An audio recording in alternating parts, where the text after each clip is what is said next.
Merci le Tout-Puissant, le Dieu créateur du ciel et de la terre, qui nous a accompagnés jusqu'ici en ce jour pour le synode édition 2022. Et je vous prie encore, quand vous allez commencer les débats, là où il faut débattre quelque chose, je prie tout un chacun de vous de laisser l'Esprit Saint agir en vous. Amen. Ne faites rien avec un esprit de colère. Amen. Le diable ne veut pas ce qui est bon. Il veut tout bouleverser. Ne laissez aucun espace pour le Satan. Amen. Le Satan est déjà terrassé devant nous. Nous avons déjà vaincu. Que la gloire soit rendue dans les cieux. C'est sur ces mots d'exhortation du révérend pasteur Bennett Adeogun, chef mondial de l'Église du christianisme céleste, que s'est ouvert le synode 2022 placé sous le thème « Formation religieuse dans l'Église du christianisme céleste, défis actuels de développement dans un contexte d'universalité ». Un creuset de rassemblement des responsables de l'Église au niveau mondial. Donc c'est une occasion pour que les chefs de diocèse, les pasteurs de fonction, les membres du comité directeur du Saint-Siège, les membres du comité supérieur, que se regroupent pour penser à la vie de l'Église. Donc voilà la nécessité du synode, ce qui se fait à la fin de l'année. Pourquoi à la fin de l'année? Pourquoi à l'approche de la nativité? Parce que c'est pendant cette occasion que les chefs de diocèse et les membres du comité supérieur mondial, ils se retrouvent à Porte-Nouveau pour aller à s'aimer pour la nativité. Pour le progrès de l'Église, plusieurs recommandations ont été prises. Résolution numéro 1. Nécessité de la formation religieuse pour l'Église du christianisme céleste.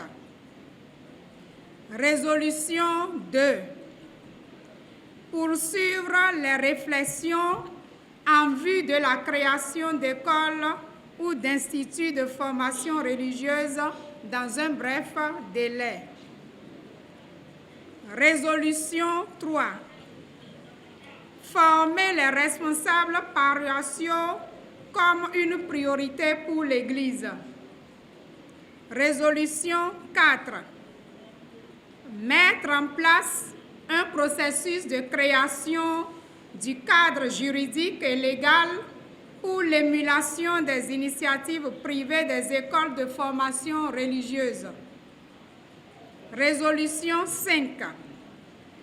Dynamiser la commission de la formation religieuse et des promotions et la commission des affaires cultuelles et liturgiques en vue de leur adaptation aux défis majeurs actuels. Résolution 6. Relire les critères de nomination des chargés paroissiaux. Résolution 7. Relire les critères de nomination des chefs de diocèse. Résolution 8.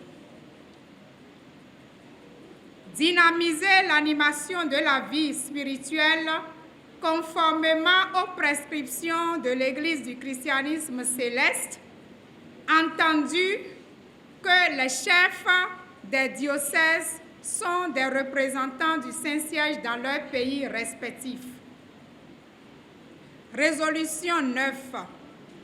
Accompagner les diocèses dans leur mission de rayonnement de l'Église au niveau régional et international. Résolution 10.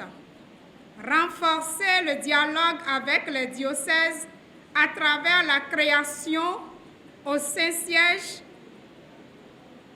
d'un secrétariat en charge des affaires des diocèses. Résolution 11. Encourager les chefs des diocèses au respect des versements des tiers pastoraux. Résolution 12. Renforcer les capacités comptables des trésoriers des différentes structures de l'Église. Résolution 13. Inviter les chefs des diocèses, des régions des sous-régions et des paroisses au respect de l'orthodoxie financière et comptable relativement à toutes les ressources matérielles, humaines et financières. Également au registre des recommandations, l'encouragement de la mise en place de procédures administratives et financières dans les paroisses, les régions, les diocèses en vue d'assurer la transparence budgétaire et développer les pratiques d'audit à tous les niveaux.